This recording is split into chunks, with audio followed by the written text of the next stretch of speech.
सामाजिक व्यवस्था से आप क्या समझते हैं? सामाजिक व्यवस्था की प्रमुख विशेषताएँ बताइए। सबसे पहले हम देखेंगे सामाजिक व्यवस्था का अर्थ क्या होता है। तो सामाजिक व्यवस्था से आशय है कि किसी विशेष प्रकार के सामाजिक संबंधों, मूल्यों तथा परिमापों को तीव्रता से बनाकर रखना और उनको दोबारा बनाते रहना अथवा दोबारा करते रहना।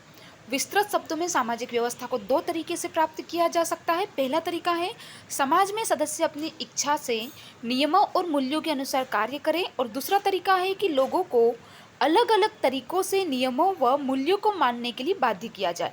प्रत्येक समाज सामाजिक व्यवस्था को बनाए रखने के लिए इन दोनों तरीकों के मिश्रित स्वरूप का प्रयोग करता है। सामाजिक व्यवस्था की परिभाषा देखेंगे हम मार्शल जोन्स के अनुसार।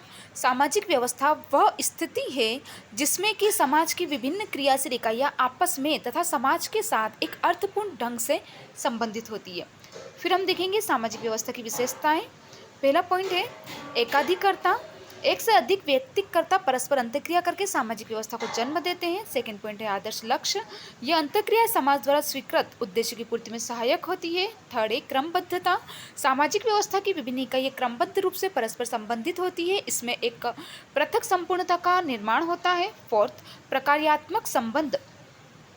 सामाजिक व्यवस्था की विभिन्न इकाइयों के बीच प्रकार्यात्मक संबंध होते हैं। ये सभी इकाइयाँ गतिशील और क्रियाशील रहकर कुछ निश्चित उद्देश्यों की पूर्ति में सहायक होती है। 5 नंबर पर्यावरण। प्रत्येक सामाजिक व्यवस्था अनिवार्य रूप से किसी न किसी भौतिक पर्यावरण में क्रियाशील होती है, जो अनुकूल या प्रतिकूल भी हो सकती है। सामाजिक एकीकरण।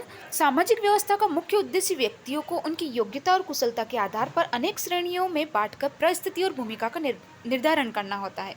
इसी से पारस्परिक सहयोग और एकीकरण में वृद्धि होती है। वास्तव में सामाजिक एकीकरण और सामाजिक व्यवस्था का मापदंड है किसी समाज की सामाजिक व्यवस्था जितनी अधिक प्रभावशाली होती है, वहाँ सामाजिक एकीकरण की मात्रा भी उतनी ही अधिक पाई जाती है। सांस्कृतिक व्यवस्था से संबंध 7 नंबर वाला पॉइंट है। सांस्कृतिक व्यवस्था सामाजिक व्यवस्था का नियमन और नियंत्रण करती है। प्रथाएं, रीति रिवाज, धर्म आदि सामाजिक व्यवस्था में संघर्ष को दूर कर संतुलन बनाए रखने में योगदान देती है। 8 आवश्यकताओं की पूर्ति। भिन्न भिन्न समाजों में भिन्न भिन्न सामाजिक व्यवस्थाएं पाई जाती है, लेकिन सभी का उद्देश्य मानवीय आवश्यकताओं की पूर्ति करना ही है।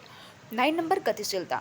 कोई भी सामाजिक व्यवस्था जड़ अथवा पूरी तरह स्थिर नहीं होती, इसमें गतिशीलता अथवा परिवर्तनशीलता का गुण पाया जाता है।